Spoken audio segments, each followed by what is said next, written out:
السلام علیکم عزیز طلباء و طالبات۔ آج کے اس لیکچر میں ہم بات کریں گے پروین شاکر کی دوسری غزل کے حوالے سے، تراش کر میرے بازو اڑان چھوڑ گیا۔ پہلا شعر دیکھتے ہیں۔ تراش کر میرے بازو اڑان چھوڑ گیا، ہوا کے پاس برہنہ گمان چھوڑ گیا۔ محبوب نے قطع تعلق کرنے کے بعد ایک پر کٹے پرندے کی طرح مجھے بے یار و مددگار چھوڑ دیا۔ پروین شاکر کو سچے انسانی جذبات کی عکاس کہا جاتا ہے۔ ان کی شاعری ان کی شخصیت میں چھپے ہوئے حزن و ملال، اداسی اور محبوب سے گلے شکوے میں ڈوبی نظر آتی ہے۔ ان کے ہر شعر میں سوز و گداز پایا جاتا ہے، جو ان کے کلام کی مقبولیت کا راز ہے۔ انہوں نے جس انداز میں زندگی گزاری، جو محسوس کیا اور جو ان پر گزری، اس کو قلم بند کر دیا۔ پروین کی شاعری میں محبوب کی بے وفائی، محبوب کا چھوڑ کر چلے جانا اکثر ان کے اشعار میں نظر آتا ہے، جیسا کہ اس شعر میں وہ کہہ رہی ہیں کہ میرا محبوب مجھے تنہائی کی ان وادیوں میں، ان خلاؤں میں چھوڑ گیا ہے جہاں پر میں اور میری تنہائی ہیں۔ میرا محبوب مجھے اس حالت میں چھوڑ کر گیا ہے جیسے کوئی پر کٹا پرندہ ہوا میں چھوڑ دیا جائے، اور ہوا کی مرضی ہے جہاں چاہے اسے لے جائے۔ محبوب نے بھی قطع تعلق کر کے زمانے کی سختیوں سے نمٹنے کے لیے مجھے بے یار و مددگار چھوڑ دیا، اور میں وہ پریشان پرندہ ہوں جو پر کٹنے کے بعد ہواؤں میں بے یار و مددگار چکر کھا رہا ہے۔ رفاقتوں کا میری اس کو دھیان کتنا تھا، زمیں لے لی مگر آسمان چھوڑ گیا۔ یعنی قطع تعلق رکھتے ہوئے محبوب نے اتنا احسان کیا کہ پاؤں کے نیچے سے زمین کھینچ کر آسمان کا سائبان میرے لیے چھوڑ دیا۔ اس شعر میں بڑے دھیمے اور نرم لہجے میں محبوب کی بے وفائی پر طنز کرتے ہوئے تحریر کر رہی ہیں کہ میرے محبوب کو میرے ساتھ گزارے ہوئے لمحات کا بہت شدت سے احساس تھا۔ یہ اس کی مہربانی ہے کہ اس نے بے وفائی کر کے تعلق توڑ کر میرے پیروں کے نیچے سے زمین تو کھینچ لی، مگر سر پر آسمان کا سایہ چھوڑ دیا۔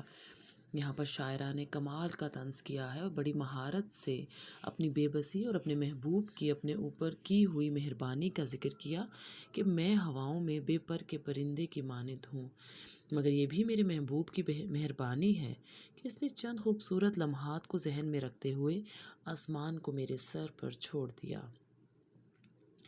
عجیب شخص تھا، بارش کا رنگ دیکھ کے بھی کھلے دریچے پہ ایک پھول دان چھوڑ گیا۔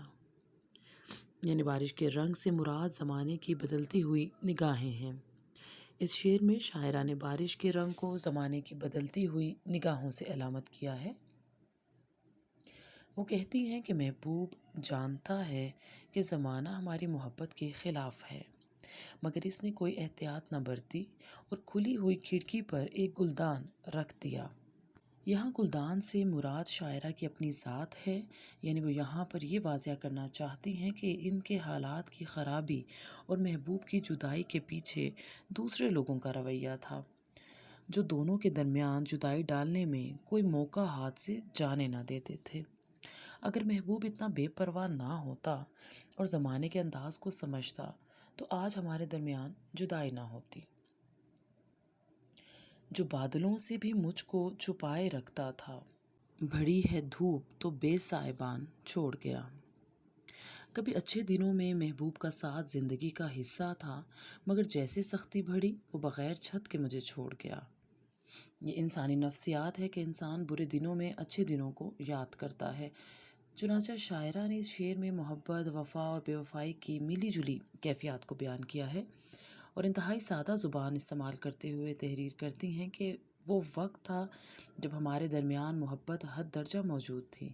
محبوب مجھے بادلوں سے بھی چھپا کر رکھتا تھا اور کسی بھی چھوٹی بڑی مصیبت کو مجھ تک آنے نہیں دیتا تھا، پر اب میں حیران ہوں کہ آج وہی شخص زمانے کی لگائی بجھائی میں آ کر مجھے تپتی ہوئی دھوپ میں بے یار و مددگار چھوڑ گیا۔ اسے احساس تک نہ رہا کہ میں یہ اذیت کیسے برداشت کروں گی، کیونکہ میرا محبوب یہ تو جانتا ہی ہے کہ زمانہ تپتی ہوئی دوپہر کی طرح ہے اور میرا محبوب میرے لیے ایک سائبان کی طرح تھا جو اب سر سے اٹھ چکا ہے۔ نکل گیا کہیں ان دیکھے پانیوں کی طرف، زمیں کے نام کھلا بادبان چھوڑ گیا۔ محبوب ان دیکھے پانیوں کی طرح ہے جو ایک مرتبہ چلے جائیں تو پھر مڑ کر واپس نہیں آتے۔ اس شعر میں محبوب کو ان دیکھے پانیوں سے علامت کیا گیا ہے، جس طرح ان دیکھے پانی نامعلوم جگہوں پر آ جاتے ہیں، میرا محبوب بھی ایسے ہی نامعلوم جگہ پر جا کر کھو گیا ہے، اور میرا محبوب مجھے کشتی کے اندر صرف کھلے بادبان کے سہارے چھوڑ گیا ہے۔ اب میں ہوں، یہ کشتی ہے، اور اب ہوا جدھر چاہے مجھے اور اس کشتی کو لے جائے۔ عقاب کو تھی غرض فاختہ پکڑنے سے، عقاب کو تھی غرض فاختہ پکڑنے سے، جو گر گئی تو یوں ہی نیم جان چھوڑ گیا۔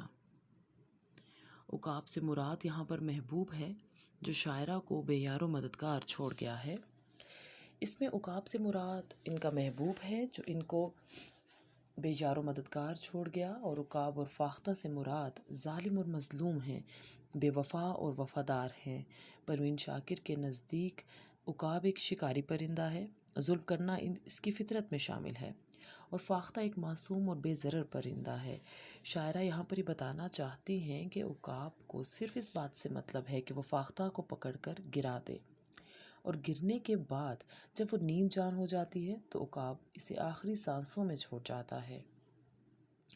محبوب کی بے وفائی کی بنا پر وہ خود کو فاختہ کی طرح بے بس محسوس کرتی ہیں، وہ فاختہ جس کو چھوڑنے کے بعد عقاب مڑ کے بھی نہیں دیکھتا۔